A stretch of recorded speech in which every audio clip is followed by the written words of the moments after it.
नमस्कार, आप देख रहे हैं द न्यूज़ 15 और मैं हूं अंजलि राठौर। सहारा इंडिया की जुड़ी खबरें हम आपके सामने लगातार लेकर आते हैं।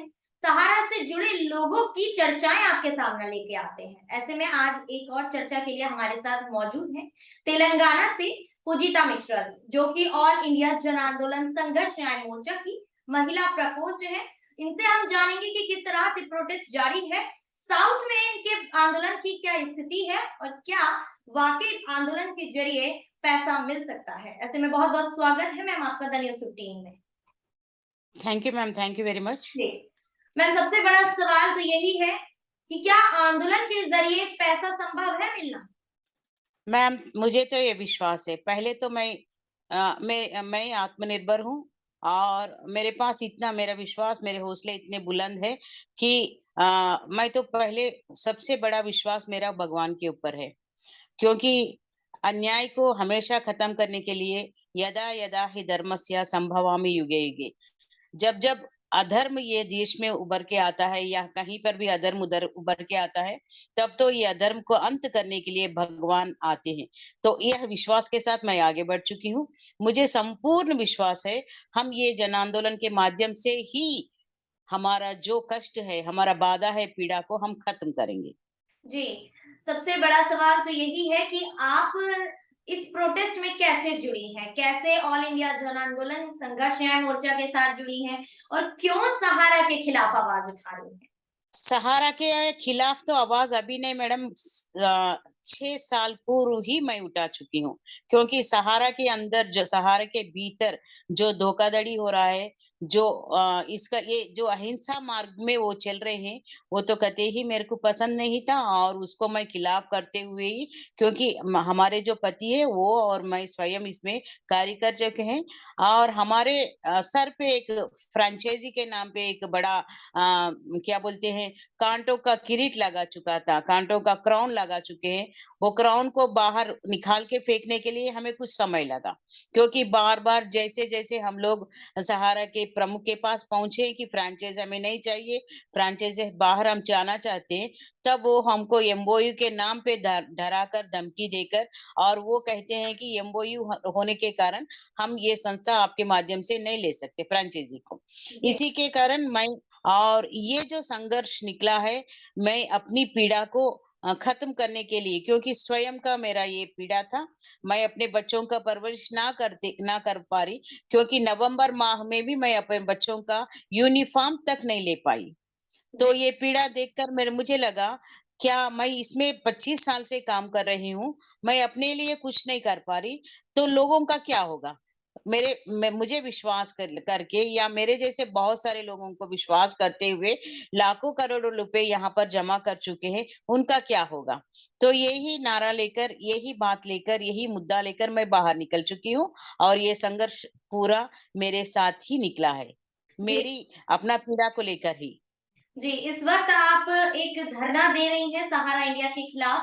वो क्या कुछ धरना है और क्या कुछ उसके ज़रिए आप अपनी माँग को आगे बढ़ा रही हैं?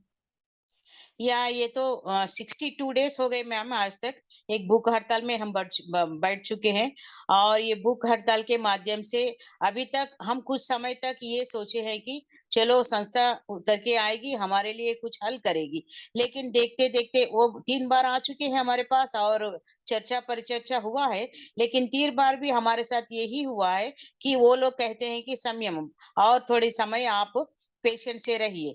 लेकिन ये पेशेंस के बाहर है, इसीलिए हम उनका बात नहीं सुन रहे हैं और हमारा एक ही मांग है, हमारा पैसा तुरंत वापस करो, इमीडिएटली तो तुरंत मांग कर रहे हैं मैम। इसके लिए ही ये हड़ताल पे हम बैठ चुके हैं। इस तरह के आंदोलन तो अन्य संगठन भी उठा रहे हैं। साथ ही साथ संघर्ष न्याय मोर्चा भी ऐसी ही मांग उठा रहा है और आंदोलन भी कर रहा है। ऐसे में क्या लग रहा है कि आंदोलन के ज़रिए पैसा मिल सकता है?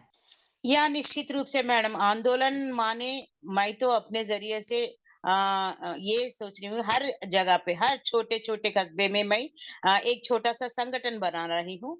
वहाँ के जो छोटे-छोटे मोटे लीडर होते हैं, उनसे लेके विधायक, सांसद तक मैं उसमें कमिटी बना रही हूँ। एक कमिटी के माध्यम से हमारा आवाज़ जो है, हमारा पीड़ा जो है, उन तक पहुँचाने के लिए मैं प्रयास कर रही हूँ।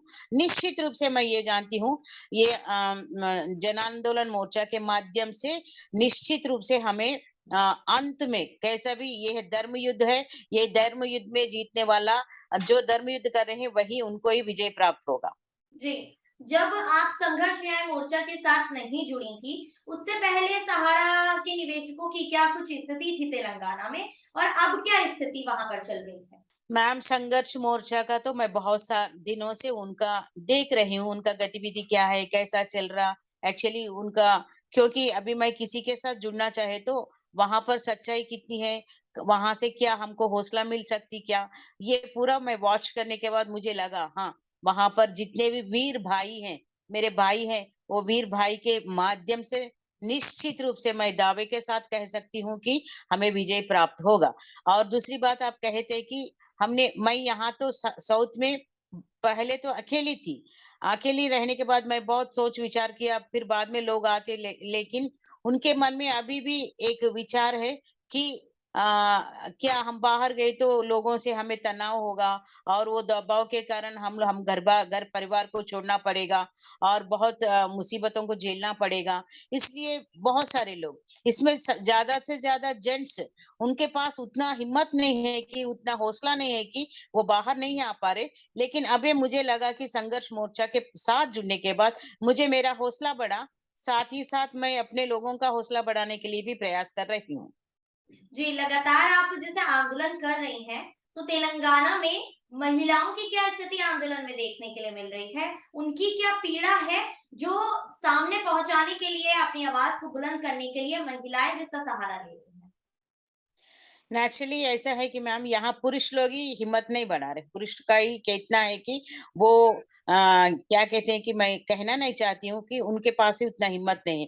लेकिन बार-बार मैं यही माँग कर रही हूँ कि बहुत सारी महिलाएँ उभर के आ रहे हैं और आज ही, अभी ही एक आधा घंटे पहले ही मैं एक महिला का, केवल मात्र महिला लोगों का ही एक ग्रुप का आमंत्रण कर चुकी हूँ और वो ग्रुप के माध्यम से इसका ये नाम है कि हम भी हम भी इसमें तेलुगु में कहते हैं नेनु सैतम, माने हम भी ये विश्व के लिए कुछ कर सकते हैं।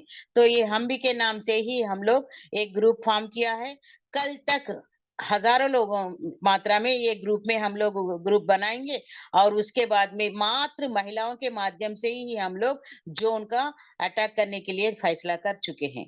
अच्छा, तेलंगाना में सहारा निवेशकों की कितनी संख्या है, जो अपनी आवाज़ को बुलंद कर रहे हैं? मैम, तेलंगाना नहीं, पूरा साउथ की बात है ये। मैं पूरा साउथ में अभी ये कार्यक्रम बना रहे हैं।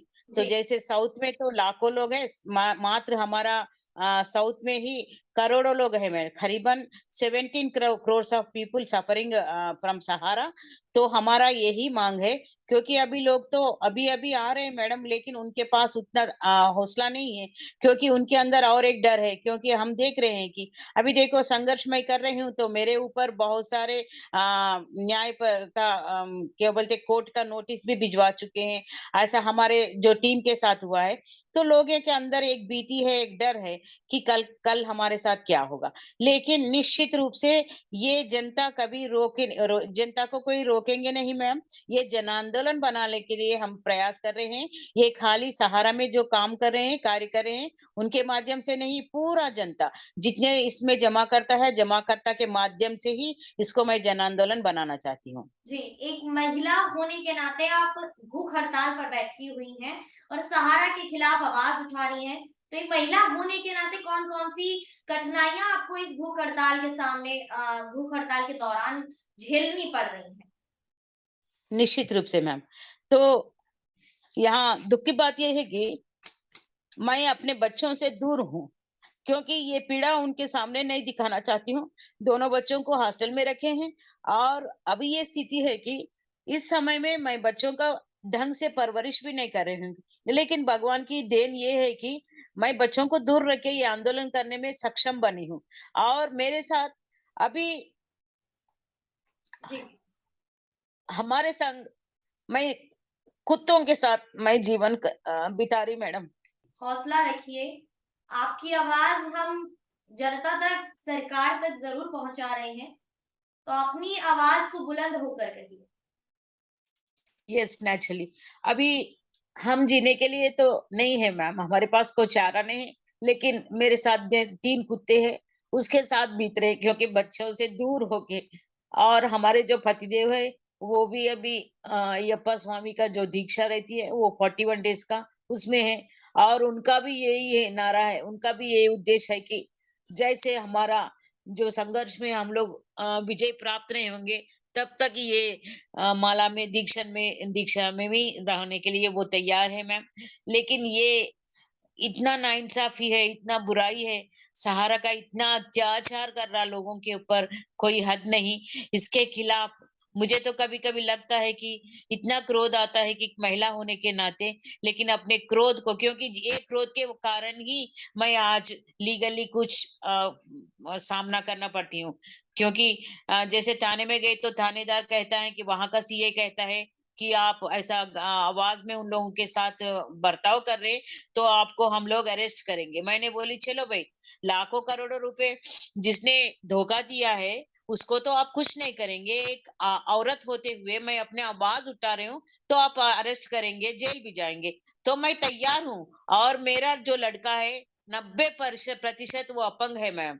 90% वो अपंग है, वो लॉ ग्रेजुएट है। अभी वो लीगली माने जुडिशरी एग्जाम्स के लिए भी तैयार हो रहा है। लेकिन मैं अपने बच्चों का परवरिश भी ढंग से नहीं कर पा रही। लेकिन जो 90% अपंग है मेरा लड़का, वो व्हीलचेयर है, मात्र व्हीलचेयर में ही जा सकता है, वो कहाँ जाना है तो भी। वो ने कहा है, माँ अगर आप पीछे हटेंगी तो आप मरे जैसा। अगर आप पीछे मुड़ के नहीं देखना माँ, अगर आप जाना है तो निश्चित आगे चलो। और आप इसमें आपका मौता भी आ जाए, लेकिन आप पे पीछे नहीं हटना। ये मेरा लड़का का मेरे को एक हिम्मत मिला है, और मेरा पति का भी हिम्मत है, मेरी लड़का के भी लड़की का भी। और सभी लोग यही कह रहे हैं, नहीं आप आगे चलो, हम आपके साथ है। अच्छा, आपको संघर्ष करते हुए कितना समय हो गया? और सहारा के अलावा आपने कौन-कौन से और प्रोटेस्ट हैं जिसमें आपने भागीदारी की थी? माने जैसे यहाँ के जितने भी पॉलिटिकल नॉन पॉलिटिकल समाज वेत्ता है, उनका भी मैं सहारा ले रही हूँ। और जिस संगठन के साथ मैं अपने बचपन से जुड़ी हूँ, महात्मा गांधी सेवाश्रम जौरा, वहाँ का जो प्रमुख है पीवी राजगोपालन जी, वो कुछ आदिवासी क्षेत्र में अपना कार्य कर चल रहे हैं कि आदिवासी के बीच में। राजगोपालन जी का भी मैं अपना उनका सहायता भी मांगी हूँ। और बहुत सारे ऐसे स्वयं सेवक हैं, जैसे बहुत सारे लोग समाज सेवा कर रहे हैं, जैसे मेधा पाटकर जी हैं, और बहुत सारे लोगों का मांग कर चुकी हूँ हमें सपोर्ट करने के लिए। और यहाँ के भी जो पॉलिटिकल पॉलिटिशियंस है, उनका भी सहायता के साथ मैं आगे बढ़ रही मैडम। जी, तो इस तरह से आप आवाज़ उठा रही हैं अपने भुगतान के लिए, जनता के भुगतान के लिए। तो ऐसे में ओपी श्रीवास्तव का नाम सबसे ज़्यादा सामने आ रहा है, तो क्या आप ओपी श्रीवास्तव को जानती हैं? निश्चित रूप से मैम, एक दिन ऐसा हुआ था, जैसे सहारा के खिलाफ पूरा यहाँ साउथ में उनके खिलाफ ओपी श्रीवास्तव का उस समय में एक जूम मीटिंग हो रहा था। वो जूम मीटिंग में सब लोग उनका खिलाफ कर चुके हैं। लेकिन उस समय में मैं ही एक औरत, मात्र मैं ही आवाज उठाई हूँ, नहीं भाई, हम ये संस्था में काम कर रहे हैं तो संस्था के साथ देना चाहिए। क्योंकि आज नहीं तो कल हमारा संस्था का जो समस्या है, वो ये पीड़ा है, वो खत्म हो जाएगी। उस समय बहुत हल्ला हुआ था, पूरा साउथ एक तरफ था। उसी समय मैं अपने अकेले अकेले में मैं उस मीटिंग को शांत करवाई हूँ। लेकिन आज मुझे लग रहा है कि बाप रे बाप, मैं कितना गलत कर चुकी हूँ। क्योंकि उस समय में अगर मैं आवाज नहीं उठाएंगी तो ये 5 साल की पूर्व बात है मैम, जब सुब्रता राय जी भी मेरे ख्याल से जेल नहीं जा चुके हैं, उस जब की बात थी। लेकिन अब लग रहा है कि मैं बहुत गलत कर चुकी हूँ। यही ओपी के ये धोखेबाज लोगों के लिए मैं साझेदारी दी हूँ। लेकिन अभी मुझे लग रहा है कि मैं बहुत गलत कर चुकी हूँ। ओपी सब लोग एक ही है मैडम, ये एक दल है, ये धोखेबाजी का दल है, ये गैंग है। ये गैंगस्टर्स को खत्म करने का मैं गवर्नमेंट से, मोदी गवर्नमेंट से यही निवेदन कर रही हूँ कि जितना जल्दी हो सके उतना ये जो गैंगस्टर्स को खत्म करने की आवाज दे रही हूँ मैं। जी, ऐसे में आप सहारा में भूमिका भी निभा चुकी हैं, अपना पैसा निवेश कर चुकी हैं, उनके साथ जुड़ी भी रह चुकी हैं और उनके जी। खिलाफ आवाज़ भी उठा रही हैं। तो ऐसे में क्या मानती हैं, इन सब का ज़िम्मेदार कौन है, सुब्रत रॉय या फिर ओपी श्रीवास्तव? निश्चित रूप से तो इसका ज़िम्मेदार दोनों भी है मैम। हम भी इसमें गलत कर चुके हैं क्योंकि उनके गलतियों को देखते हुए भी हम लोग उनका साथ, लेकिन वहां पर उस समय में हमको एक आश्वासन मिला था कि नहीं, आपका समस्या पूरा हो जाएगी। हमको वो लोग भरोसा देते आए, हमें उनको आश्वासन देते आए हैं कि जैसे नहीं पूरा सेबी ने किया है, लेकिन इसका कर्ता कर्मा सब कुछ सुब्रतो राय है। और यहाँ के जो जोनल हेड है, जोनल हेड भी है, रीजनल हेड है, ये सारे के सारे जिम्मेदार हैं मैम। जितने भी अभी यहाँ के जितने फ्रेंचाइजी अभी भी सहारा के साथ दे रहे हैं, जो कर्मचारी अभी भी सहारा के साथ दे रहे हैं, वो सभी दोषी हैं। और वो उनके प्रति हम लोग कानूनी कार्यवाही लेने का भी कर्तव्य बनी है अपने सामने। जी, ऐसे में सरकार से क्या उम्मीद कर रहे हैं? प्रशासन आपका कितना साथ दे रहा है? मैम, प्रशासन के ऊपर तो सच में कतई ही हमें विश्वास नहीं है, क्योंकि ये बात हर एक व्यक्ति के पास पहुंच चुकी है। प्रधानमंत्री जी हो या अधिकार हो, अनधिकार हो, प्रतिपक्ष हो, जैसे कि आम आदमी पार्टी है, कांग्रेस है, सबके पास पहुंच चुकी है। लेकिन अभी तक इसका कुछ कार्यवाही नहीं हुआ है। कुछ-कुछ जगहों पे तो सांसद भी अभी इसके खिलाफ आवाज उठा रहे हैं, लेकिन जब तक हम उनके ऊपर तनाव नहीं डालेंगे, जब तक हम हमारा अपना अपना आवाज नहीं उठाएंगे, क्योंकि अगर बिना पूछे माँ भी खाना नहीं देती मैम। जी। पूछे बिना, जैसे भूख लग रही माँ खाना दो, बिना पूछे माँ भी खाना नहीं देती। इसके हुँ। खिलाफ हम आवाज उठानी चाहिए निश्चित रूप से। और मैं चाहती हूँ कि उनको इतना दबाव में, इतना तनाव में लाना चाहिए कि वो अपने आप को हमें सरेंडर होनी चाहिए। हो होंगे भी, ये तो निश्चित रूप से मैं कहूंगी। मैं भगवान के ऊपर विश्वास रखती हूँ और भगवान के सपोर्ट के साथ ही इसमें हम लोग विजय प्राप्त करेंगे। अच्छा, तेलंगाना में जिस तरह से आप प्रोटेस्ट कर रही हैं, आंदोलन अपना जारी रखा हुआ है, ऐसे में शासन प्रशासन की बात करें या फिर सत्ता दल की बात करें, तो ऐसे में कोई नेता या विपक्ष का नेता कोई आपके साथ ऐसे उठकर आया हो जिसने आपका साथ दिया हो? RPI party, Republican party of India पहली बार हमारे पास आ चुके हैं। रामदास अथवाले जी, जो जुडिशरी न्यायाधीश के बीजेपी के साथ है, वो अभी केंद्रीय मंत्री है। उनके पास हमारे आवाज पहुंचा चुके हैं और उनको भी हमारा निवेदन दे चुके हैं। कल भी हमारा राष्ट्रपति महोदय हमारे पास आ चुके हैं, तो उनको भी हमारा निवेदन दे चुके हैं। ऐसे ही यहाँ छोटे मोटे लीडर से लेके सांसद, विधायक तक हमारा बात पहुंचा रही मैडम, हर एक व्यक्ति को। क्योंकि जहाँ तक मेरा संभव, केवल मेरा सीमा तक नहीं मैडम, मेरा सीमा पार करके भी मैं सभी लोगों को, सभी प्रशासन लोगों को मेरी आवाज पहुंचा रही हूँ। और उनको भी मैं अपने ग्रुप में शामिल कर चुकी हूँ। ऐसा नहीं है कि, बल्कि उनको भी अपने ग्रुप में शामिल शामिल करके उनका आवाज भी मैं यहाँ पर वॉइस मैसेज के रूप में उनको दिलवाना चाहे ग्रुप लोगों को, क्योंकि उनका हौसला और बढ़े। वो देखेंगे कि हाँ, हमारे साथ कुछ होगा। अभी भी मेरा जो लड़का है राहुल, राहुल इसमें उसका कोई संबंध नहीं है, लेकिन वो भी हमारे को इतना सपोर्ट कर रहे हैं कि राहुल, मैं तो उनको हेड्स अप करूंगी। और राहुल के अलावा बहुत सारे भाई और बहन लोग मेरे को साथ दे रहे हैं, क्योंकि अभी महात्मा गांधी जी का जो पोता है, उनका भी हमें सपोर्ट देने के लिए अभी आश्वासन मिला है हमको।